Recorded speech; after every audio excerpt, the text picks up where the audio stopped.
This is Anarchast.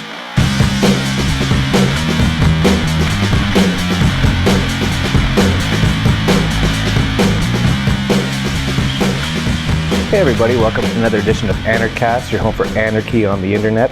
This is a special week on Anarchast. It's our young, beautiful female anarchist week. It's sort of like Shark Week on Animal Planet, but a little bit better and not quite as scary.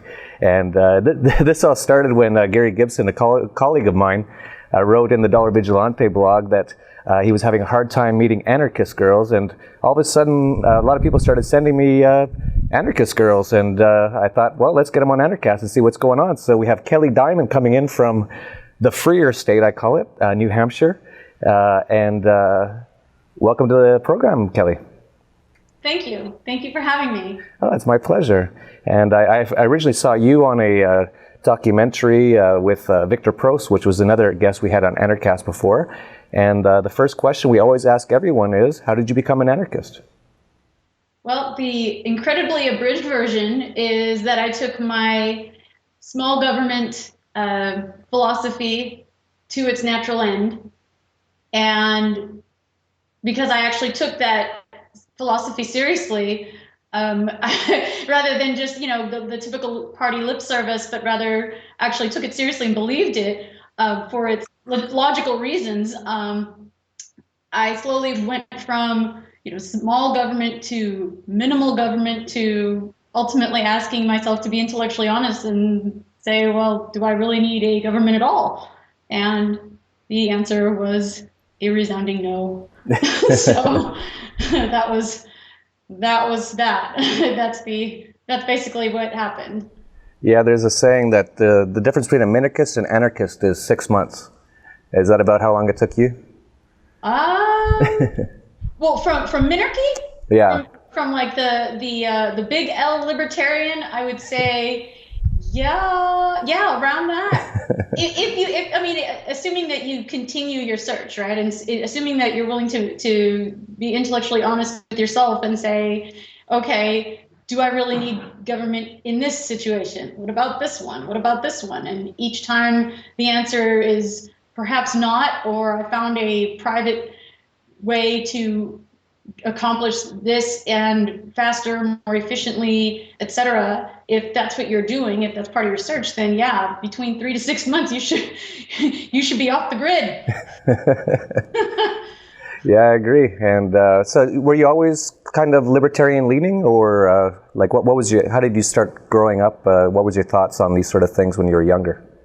Oh, it's funny. I was politically apathetic, but everybody who knows me from childhood said, "Oh yeah, it doesn't surprise me that you're a libertarian with a small L." And it's funny because I never even thought about it. For the longest time, I was really apathetic, but I think my apathy was partially just the fact that I really don't want people messing with me. Like, don't tell me to do stuff. I won't tell you to do stuff, and that's kind of it. And then, but then you realize, well, the laws affect you, that you have to take a stand one way or the other, whether or not, not if you're for or against a law, but whether you are for or against the existence of laws in the first place. So I kind of went from just leave me alone, whatever politically you want to call that, to, of course, I got into the GOP for a little while, the Republican Party, which is, I guess, the right-wing party here in the United States. And ironically, they can be thanked for leading me down to where I am now. So yeah, they've helped a lot of people down that road lately. Yeah, they convinced people almost too much that minimal government is a virtue. And then when people actually take it seriously, they say, yeah, let's just take this to its logical end. And next thing you know, it's like, all right, well, abandon ship, everyone. We're going seasteading. Yeah, it's funny. There's a saying, I forget the exact saying, but it's something like, you can ignore politics, but politics won't ignore you. And so we still have to live in this world, unfortunately, where a lot of people still believe in this crazy ritual of government. And it can be very hard. So did you move to New Hampshire, or are you originally from New Hampshire? No, I'm originally from the People's Republic of California, And I just, and I went from there. I mean, ironically, the majority of my life was spent in incredibly, if you want to go the left-right paradigm, incredibly left leaning areas. I went from California to Michigan, then I lived in Japan, and I lived in Australia. And then finally I said, enough's enough, I'm going to Texas. And they keep threatening to secede, and they didn't. They failed on their promise. So I moved to New Hampshire just recently, in the past 3 months.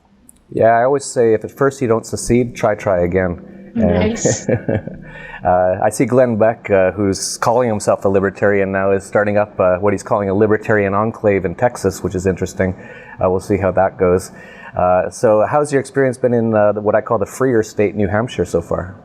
So far, so good. You definitely see the power struggles going on in areas like, I start seeing, articles surfacing about the area of Keene and how they don't, where the Free State Project is, and the politicians are really shaken up by just, a libertarian movement, with a capital L. It's still statism, but just statism light. And already they're freaking out about it, trying to come up with laws that could actually make New Hampshire, specifically Keene, less appealing to liberty-loving people. Really? It's amazing. Yeah. It's amazing. No, we prefer the statist. They'll comply a lot easier. Yeah, it's easier to be a statist. It's also easier to be ignorant, and that's why they say ignorance is bliss. But, if you kind of think about things, it gets a little harder. But, once you go down this path, it's hard to turn back, right? Yeah. It's one of those, once you hit, it's kind of an iceberg, in the political philosophy realm. You can't turn around. You've already hit the iceberg. So you'd have to tote it back with you, in the sense that you would have to then run everything. If you were to go back into statism, you would have to run it all through the filter of what education you've received and what you've taken in as truth, and say, okay, can I honestly go back to statism, or am I just reluctantly doing it because I'm given no choice, Yeah, it's sort of like going back to Satanism, in my opinion. Yeah. It's like, I tried being nice for a while. I'm just going to go back to killing people and sucking people's blood. Yeah. It's just so uneventful being peaceful and all, Yeah, it's pretty boring, this peace thing. Yeah. You gotta stir some shit up. Start robbing people. That's more fun.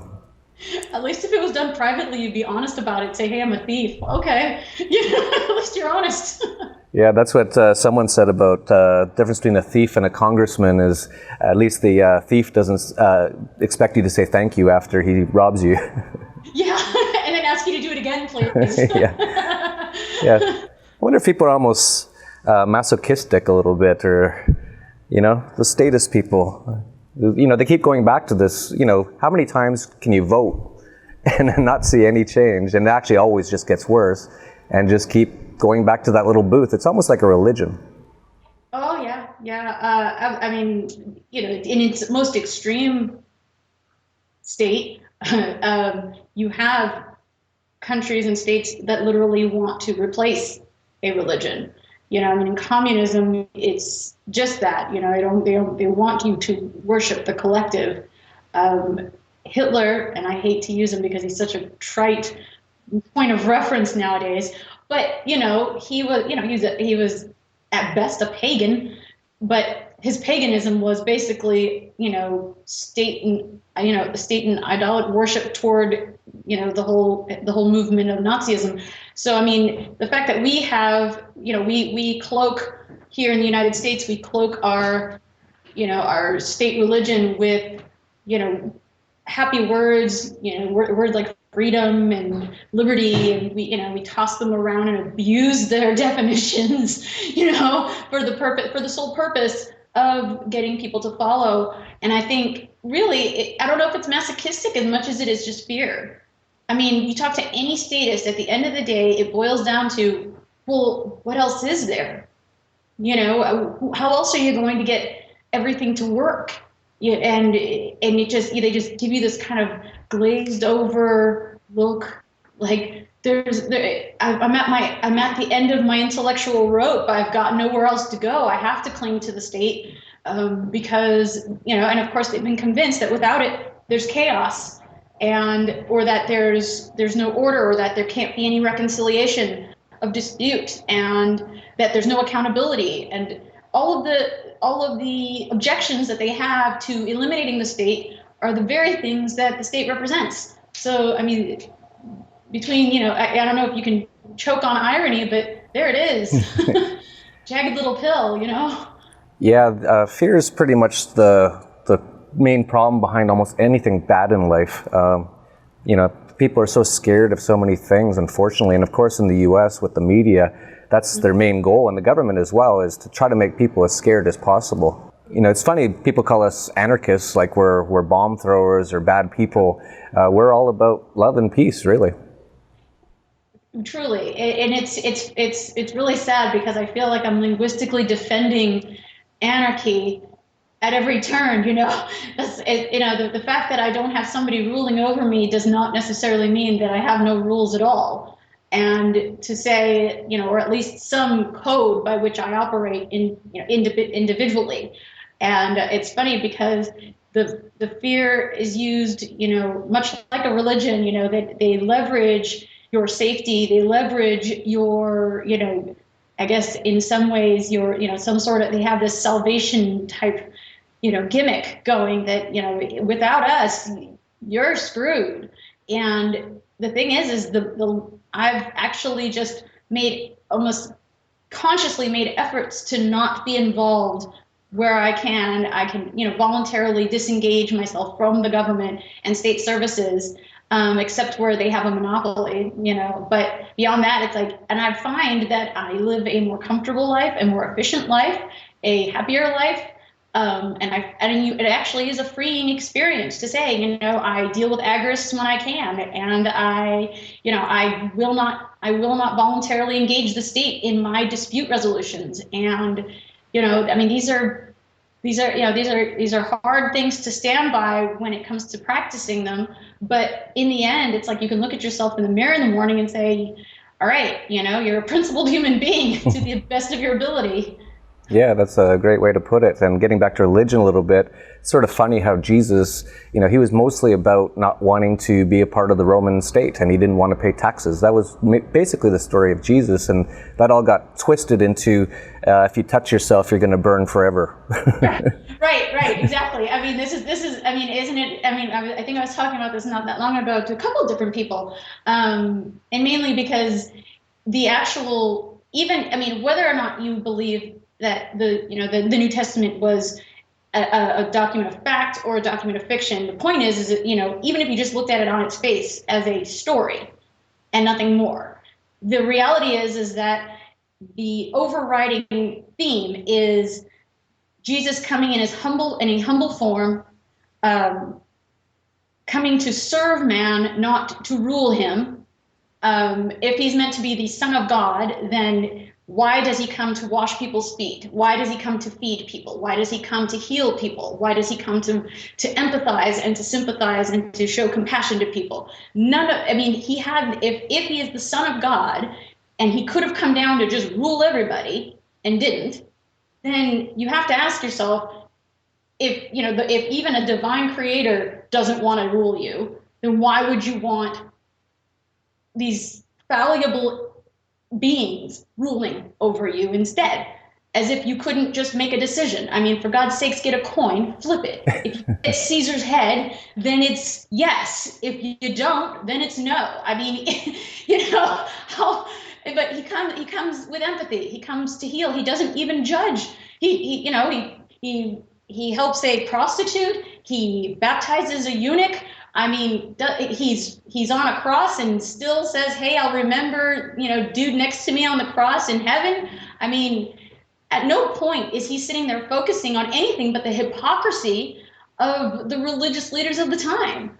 And of course, the tyranny of the state. I don't know.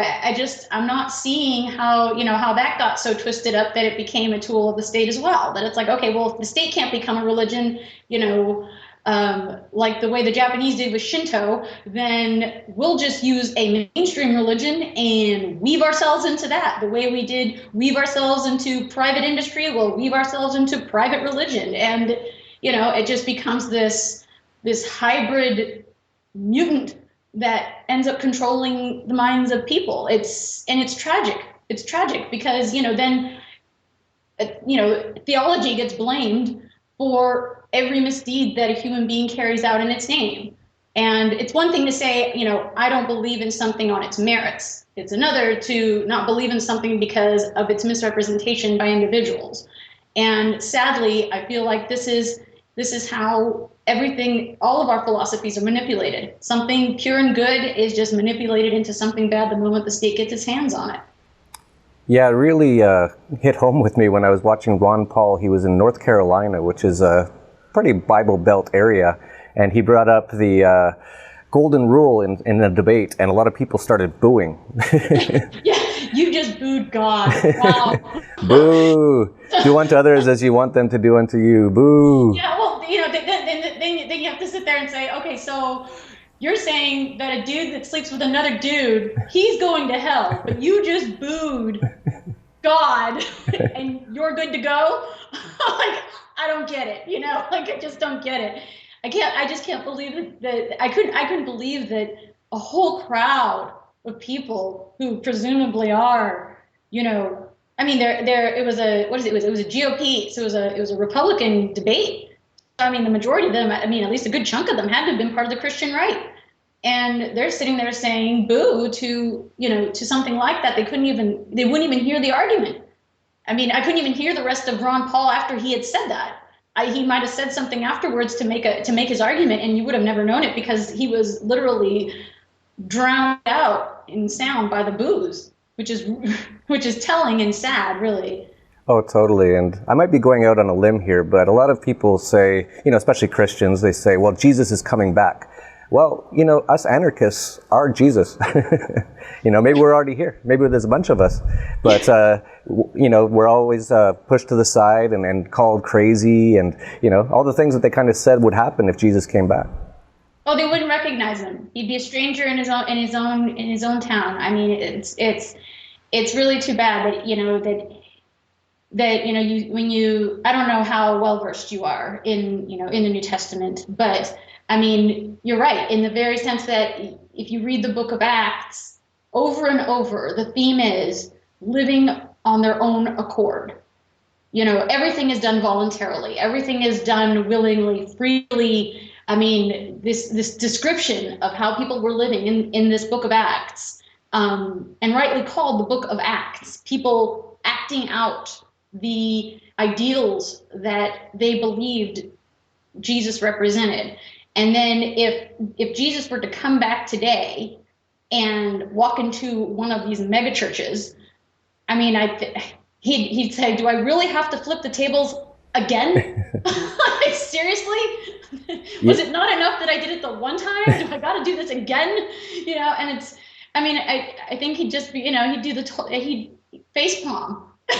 He'd be just confounded by how far we've drifted from the principles of the Beatitudes to be compassionate and to have empathy and to respect the free will that we have, that we each have been given. And, the fact is that if you believe in a God, he could have created a bunch of automaton, or he created free agents. If he created free agents, then each of us have that gift to do whatever we want and make the choices that we want. If we're not free agents, then I shouldn't be able to even think that free will is an option. So either way, the fact is that we don't respect that of each other.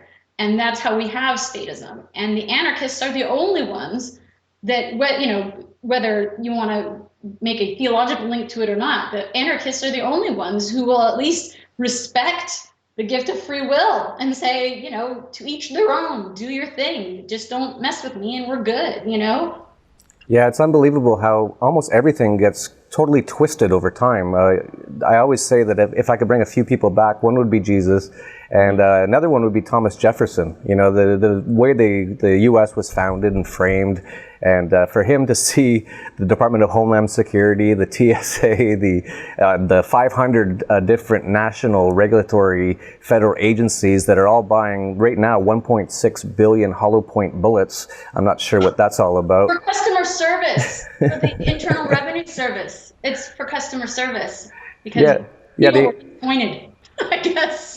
Yeah, the IRS bought a bunch of shotguns a year or two ago. That was interesting too. Yeah, about that.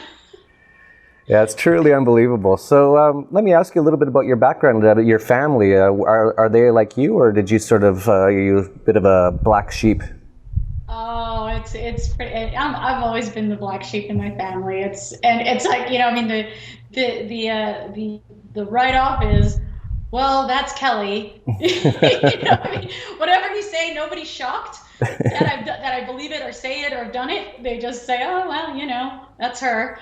But yeah, my dad was born and raised of the state. He was in the Air Force. Then he was a police officer. Then he was a public school teacher. And now he costs about $80,000 a year to keep alive. He's on welfare. So the man is just all state. He bleeds state. You know. Then my mom, she was born and raised in Japan.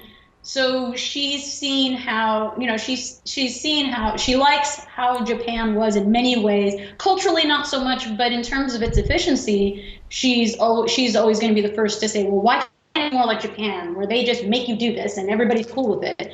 And I'm like, because making people do stuff is just not cool. I don't know. Like, because I'm a grown-ass woman and I really don't need the state telling me to go get insurance. Like, let's start there, you know? So that's my mom. But at the same time, she's far more civil liberties oriented. Like, she really does believe in, you know, in terms of lifestyle, in terms of everything like that, it's, you know, to each their own, they'll find their way. But in terms of functionality, she thinks that you need the state.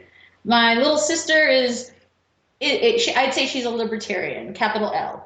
And she's I think she just kind of came along to that. I think she just kind of landed there. Maybe from my influence, I'd like to think so as her big sister, but I don't know. Or maybe despite me, I don't know. And then my older sister is very mainstream, like what you would be like, you'd call her the independent voter, you know, because she could go either way because she's very populist in her beliefs. So yeah, I'd probably be the most, if you want to even call me extreme, because I just don't see anarchism as being very extreme, because there's nothing extreme about me leaving people alone. But you know, but I'm the farthest off of all the people in my family, that to my knowledge. Yeah, that's interesting. My family is very similar. My dad worked for the government telephone company his whole life, and my mom was a nurse. In Canada, it's all socialized healthcare, so she worked for the government as well. Right. The good thing about them, though, is they never really talked about politics or even cared about politics, so that was nice. They never even talked about religion or anything either, which was also nice. So at least that part's good. But you know, it's kind of interesting. Like I think my father actually watches or reads a lot of the stuff I'm doing now, and I think he's curious about it, which is interesting. But you know, I think I'm looked at the same way. You know, that's Jeff. You know, that's Kelly. We have no explanation. That's just who they are. Yeah, he doesn't want to control anybody or you know, steal from people or rob people. He's an oddball. Yeah, what's up with that? Like, not even for the greater good? Come on.